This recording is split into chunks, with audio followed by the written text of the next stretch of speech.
안녕하십니까. 아시아 최고의 리그 K리그, 그 중에서도 K리그 1과 2, 거기에서도 지역번호 04 땡을 쓰는 축구단 4개단의 경기를 매 라운드마다 리뷰합니다. 안녕하십니까. 축구공사의 마자입니다. 이번 9라운드는 이제 지난 8라운드 리뷰에 바로 이어서 하루 차이로 방송을 하게 되었는데요. 9라운드는 이제 좀 지금까지 좀 답답했던 팀들이 조금 활로를 찾은 모습이 보이고, 지금까지 괜찮았던 팀들이 조금 어려움을 겪는 라운드였습니다. 먼저, 대전 하나 시티즈는 모처럼 만에 이제 두 점수 차이로 아주 크게 이겼습니다. 대전의 수비가 여전히 깔끔했다, 좀 나아진 것 같다, 이런 느낌이라기보다는 사실은 이상하게도 이창근 선수가 좀 아주 약간의 실수들을 좀 보이면서 약간 왠지 이상하게 갑자기 불안해 보이는, 더위를 먹었나 싶을 정도로 갑자기 이제 평소에 하지 않던 실수들을 연발까지는 아니지만 몇 차례 보여주면서 이상하다 했지만 사실 이창근 선수의 실수와는 별개로 실점 장면은 이렇게 이창근 선수의 잘못이다라고 할 수 없었기는 했지만, 갑작스레 약간 내가 알던 이창근은 완전 노이어였는데 막 이런 느낌이 좀 안 들 정도로 좀 실수를 하는 면이 있었습니다. 아마 하이라이트 영상을 보신 분들은 모두 아실 거예요. 그러나 그동안에 그 전에도 이미 좋은 수비를 보여줬던 선수이기 때문에 좀 이날 컨디션이 좀 안 좋았나 보다 하고 넘어갈 정도의 수준이긴 했습니다. 득점은 모처럼 주세종 선수가 프리킥으로 첫 득점을 올렸습니다. 제 기억이 맞으면은 대전 하나시티즈는 이번 시즌 첫 프리킥 득점으로 알고 있고요.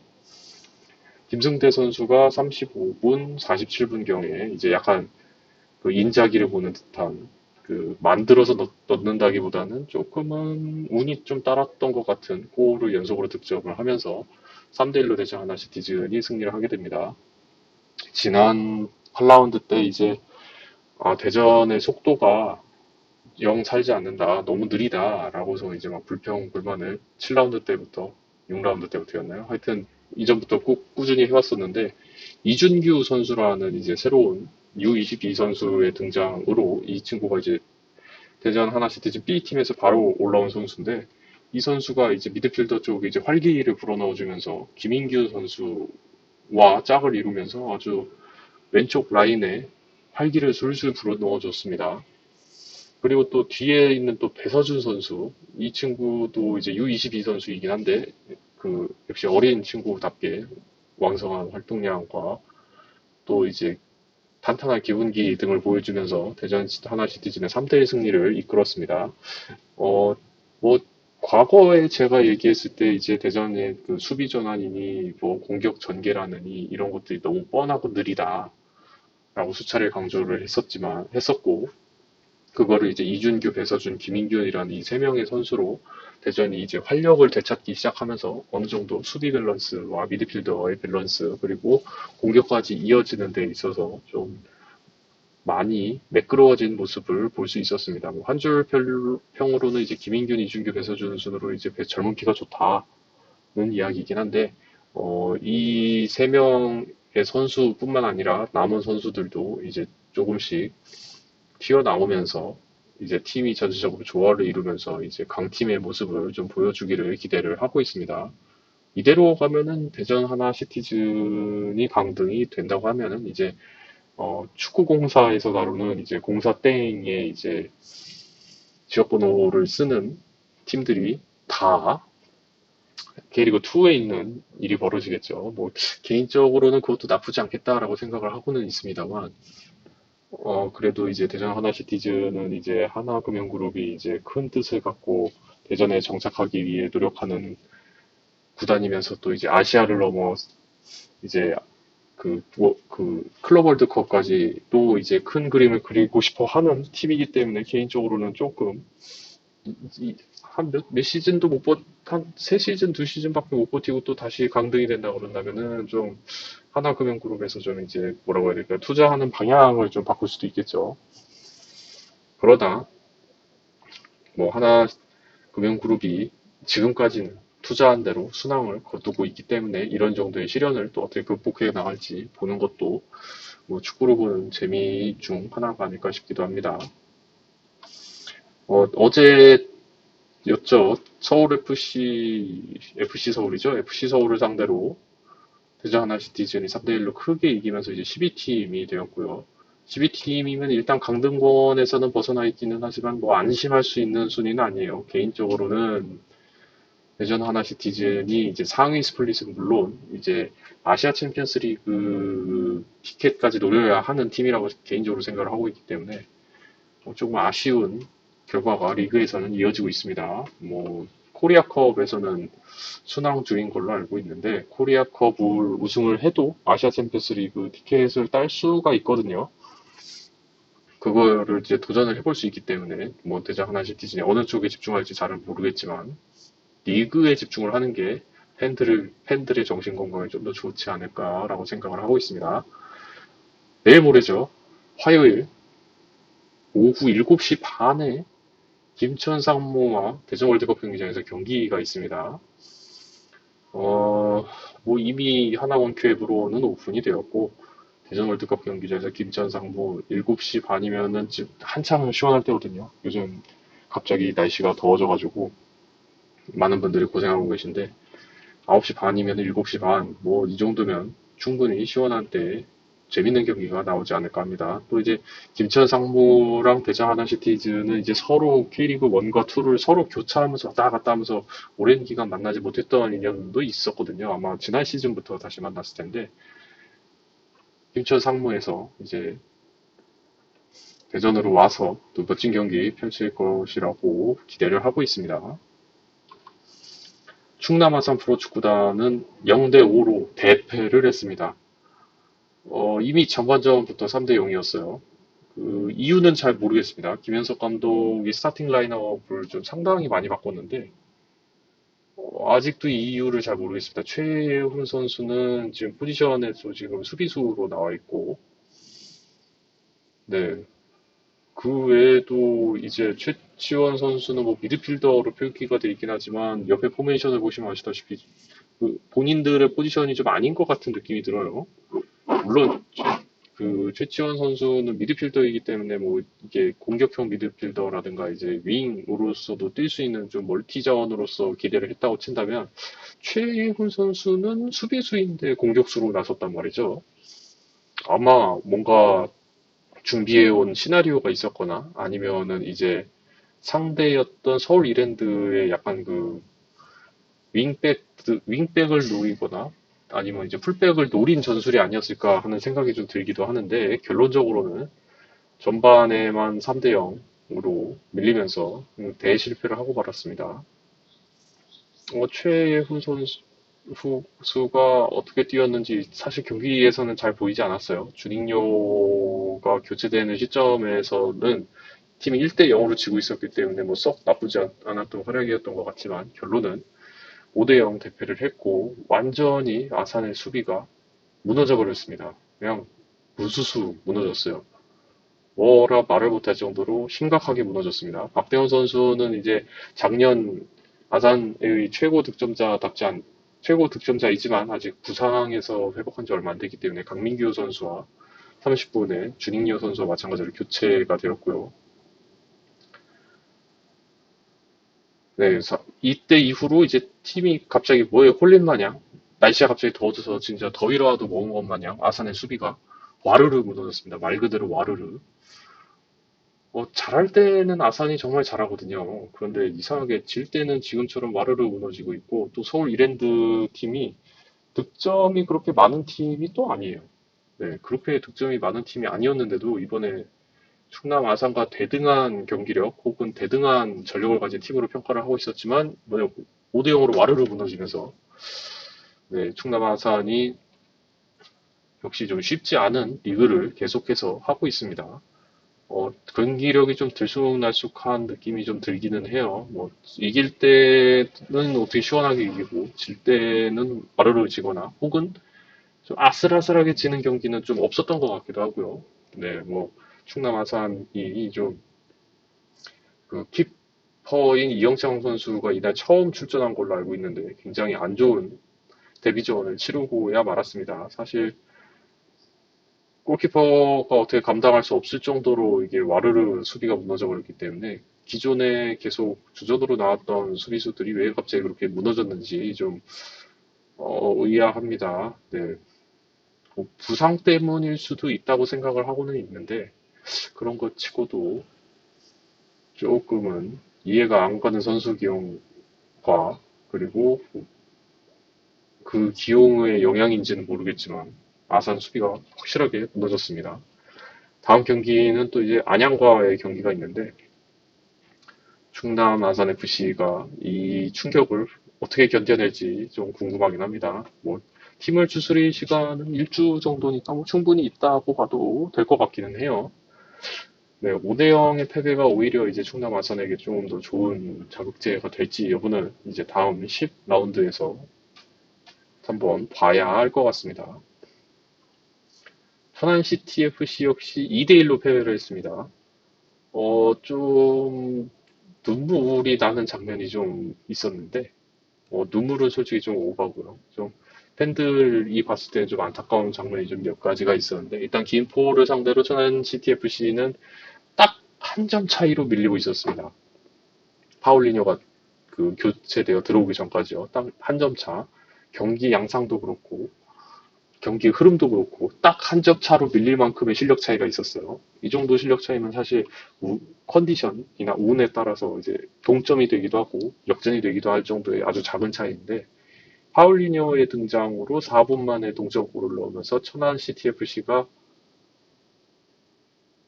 굉장히 좋은 흐름을 가져갈 수 있었음에도 파울리뉴 선수의 부상이 지난 라운드를 한 라운드 쉬었음에도 불구하고 부상이 생긴 거지 파울리뉴 선수 왼 허벅지 붕대를 칭칭 감는 좀 팬들이 보면 좀 안타까운 장면이 있었습니다.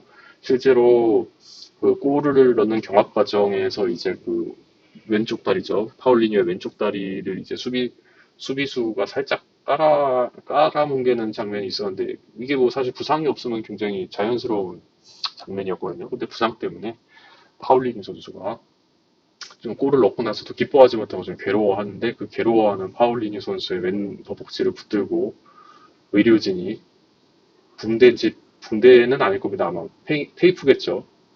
테이프 붕대를 칭칭 감는 모습을 보면서 이게 천안 CTFC의 그 용병들이 전부 살아남는가 했더니 또 이제 부상과 또 싸우고 있구나 하는 모습을 보여주고 있었습니다. 파울리니 선수가 그리고 나서 왼 허벅지에 붕대를 감고 나서도 좀 일어나서 어떻게 경기를 하기는 했지만 부상이 생각보다 심했던 건지 남은 시간 동안 약간 절뚝거리면서 그라운드를 누비는 모습이 팬들의 입장에서는 좀 안타까운 모습이었을 겁니다.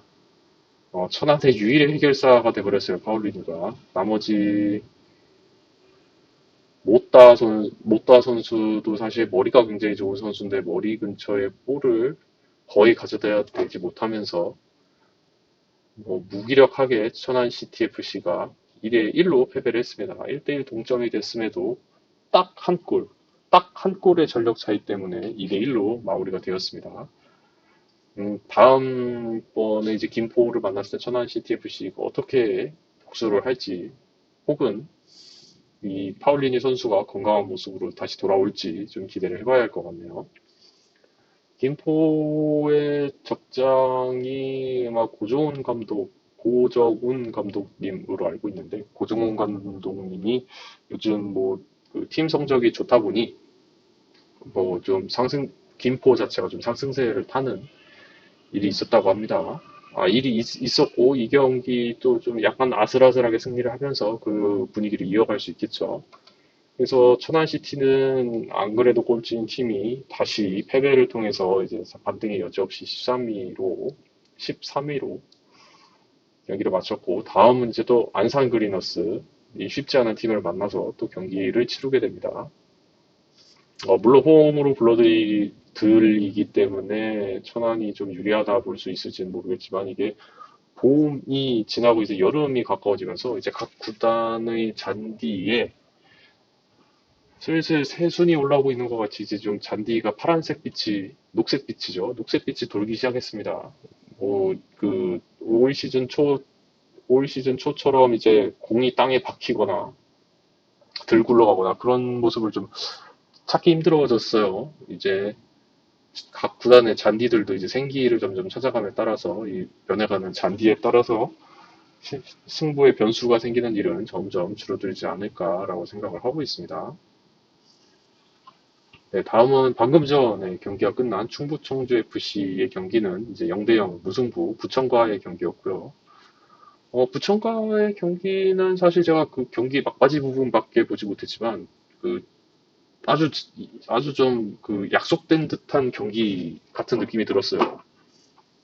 충북 청주 FC에서는 공격 일변도로 어떻게든 골을 만들려고 하는 듯한 좀 집념이 보였고 부천은 공격 숫자는 3명에서 4명 내지로 이제 최소한으로 둔 채 거의 대부분의 선수들이 수비에서 밀집 수비를 하는 그런 모습을 보였습니다.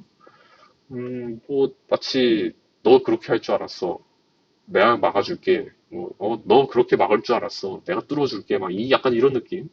방패와 방패 대결이라고 이제 한 줄 평을 쓰기는 했지만 충북 청주는 방패로 때리는 팀이고 부천은 방패로 막으면서 밀어내는 약간 그런 느낌이 좀 들었어요. 그래서 둘 다 방패와 방패의 싸움이다 보니 공격력에서 조금 아쉬운 모습을 보이며 0대0 무승부를 거뒀습니다. 지난 경기에서 투터치 투골로 이득점을 올렸던 파울리뉴 선수가 전반이 끝나고 투입이 됐지만 뭐 좋은 모습을 보이긴 했어요. 전체적으로 좋은 모습을 보이기는 했지만 골을 넣지는 못했고요. 김영환 선수도 뭐 지난 경기에서 좀 전반전을 잘 소화해준 덕분에 팀이 승리로 장식할 수 있었듯이 이제 오늘도 전반전을 어느 정도 소화를 해주면서 양지훈 선수와 교대가 되었습니다. 베니시오 선수가 이제 이번 시즌 첫 선발 출장을 했는데 저는 베니시오 선수가 이름이랑 이제 생김새를 봤을 때는 약간 윙어 쪽으로 생각을 했는데 뭐 3백의 한쪽 축, 왼쪽 자리를 차지하면서 경기를 잘 마무리 지었습니다. 뭐 체격도 굉장히 다부지고 민첩성도 좋아 보이긴 하는데 뭐 해설분의 말로는 이제 좀 경기 중에 이제 자주 튀어나갔다. 그래서 이제 그 쓰리백 중에 2명의 선수가 가운데로 내려와서 가운데로 이렇게 약간 치우치게 내려와서 이렇게 베니시오의 빈자리를 이제 채워주는 역할을 해야 되는데 아까도 말씀드렸다시피 부천은 소수의 선수들의 역습에 의존을 했기 때문에 베니시오의 이러한 플레이가 좀 위험하다라는 식으로 계속 묘사를 계속 해주시긴 했습니다. 근데 이제 경기를 이제 후반부쯤에 잠깐 보면 아시는 분들은 아시겠지만 베니시오가 그렇게 튀어나가려고 하는 자리를 김선민 선수가 계속 내려와주면서 막아주기는 했거든요. 그러나 김선민 선수가 이제 전문 수비형 미드필더라고 하기에는 조금 그 수비력이 좋지는 않기 때문에 김선민 선수가 베니시오의 빈자리를 메우는 거는 어차피 어떻게 됐든 미스매칭이 되지 않았을까라고 생각을 하고 있습니다. 베니시오 선수는 오늘 선발로 출전을 해서 뭐 그 헤딩 경합 과정에서 이제 그 충돌에 의한 건 아니지만 경합 후에 이제 본인의 이제 왼쪽 다리가 또 그 쥐가 나면서 교체 사인을 내게 되고 베니시오 선수는 이민영 선수로 76분경에 교체가 되게 됩니다.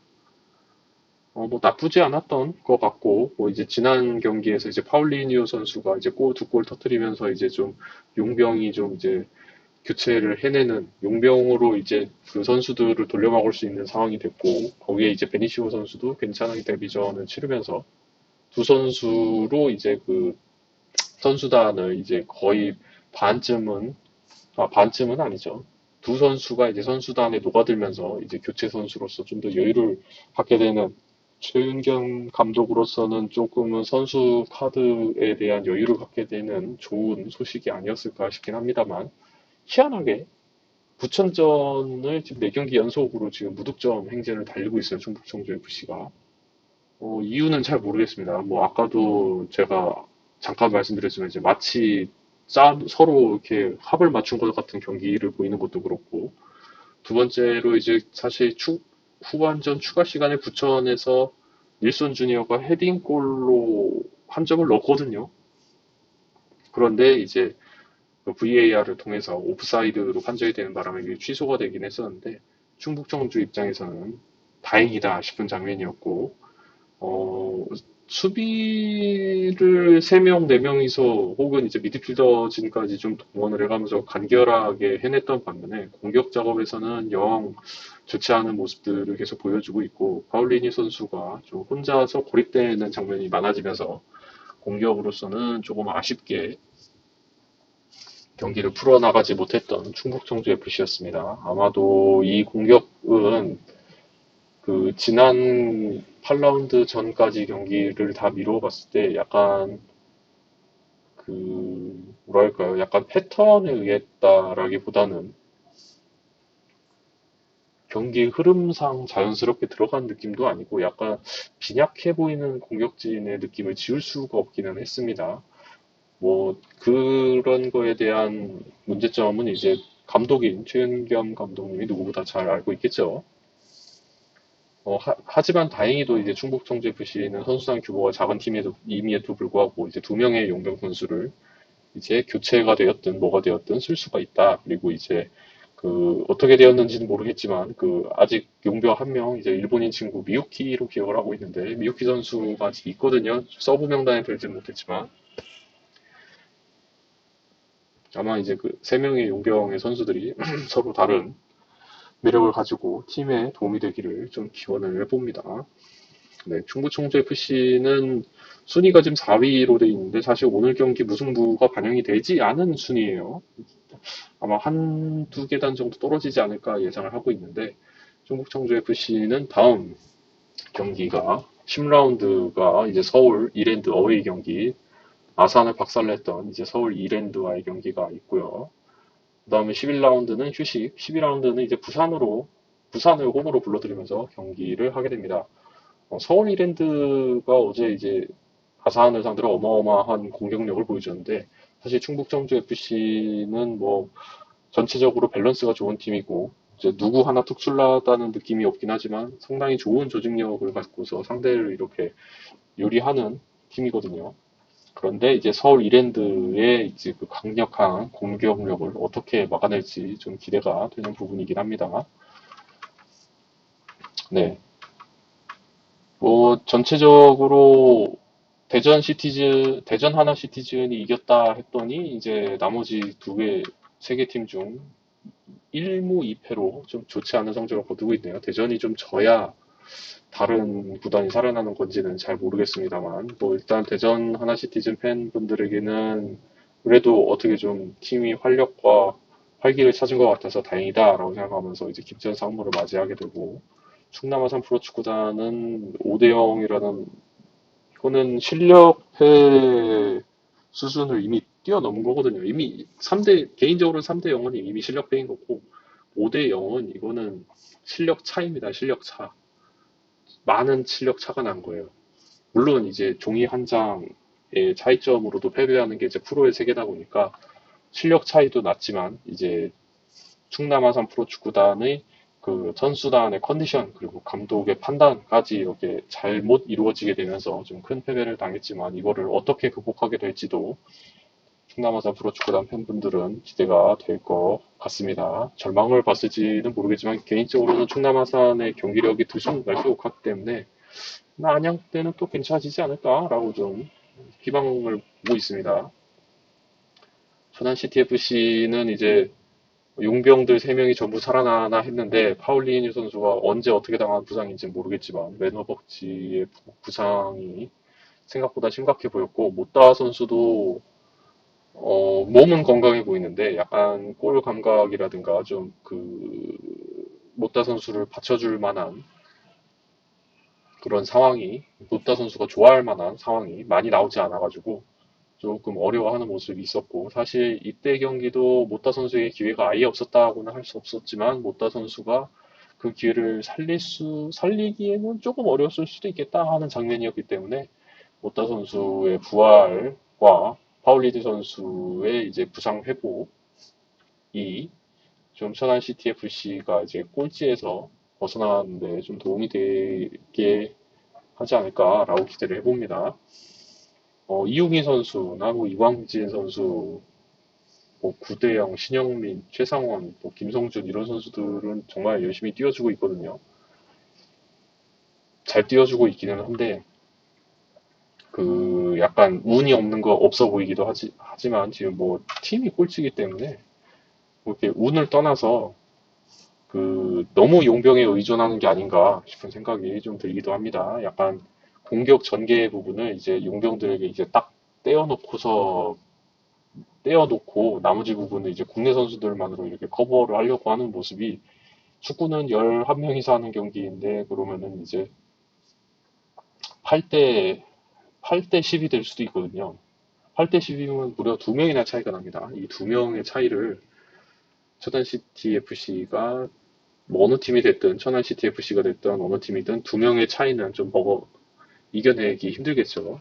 이거에 대한 해답을 좀 천안 CTFC가 이제 찾았으면 좋겠습니다. 뭐 개인적으로는 뭐 국내 선수들로 어떻게 공격력을 좀 빈곤한 공격력을 좀 채워줄 수 있으면 좋겠지만 뭐 일단 박찬규, 윤재석 선수가 선발 출장을 해서 전반전을 잘 뛰어줬지만 그래도 그 뭐 교체되어 들어온 선수들에 비하면은 조금 아쉬운 모습이 있었던 게 아닐까라는 생각이 좀 들긴 합니다. 다음은 이제 충북 청주 FC에서도 이제 용병들이 이제 살아났어요.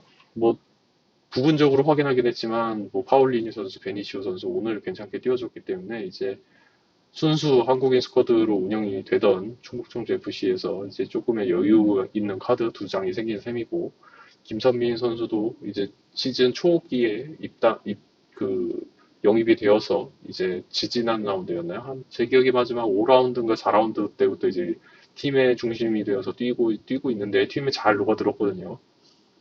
그렇기 때문에 충북 청주 FC가 아산을 박살낸 서울 이랜드를 상대로 얼마나 경기를 잘 펼칠 수 있을지 기대를 하게 만드네요. 네, 뭐 오늘 거의 이제 축구공사는 여기까지고요. 대부분의 이제 축구공사를 보시는 분들은 이제 유튜브로 많이 보실 텐데, 뭐 유튜브도 좋지만 이제 저희 치지직도 곧 있으면 정식 방송국으로 벗어나기 때문에 그, 그 정식 방송국으로 이제 베타 서비스가 종료가 되기 때문에 이제 많은 분들의 관심과 사랑이 필요합니다. 네, 뭐 유튜브도 좋아요, 구독, 뭐 알림 설정, 거기에 댓글까지 달아주면은 정말 좋겠지만 제 지식으로도 많이 팔로우 걸어주시면 감사하겠습니다. 축구공사 9라운드 리뷰는 여기까지고요. 다음 10라운드 리뷰에서 뵙도록 하겠습니다. 감사합니다.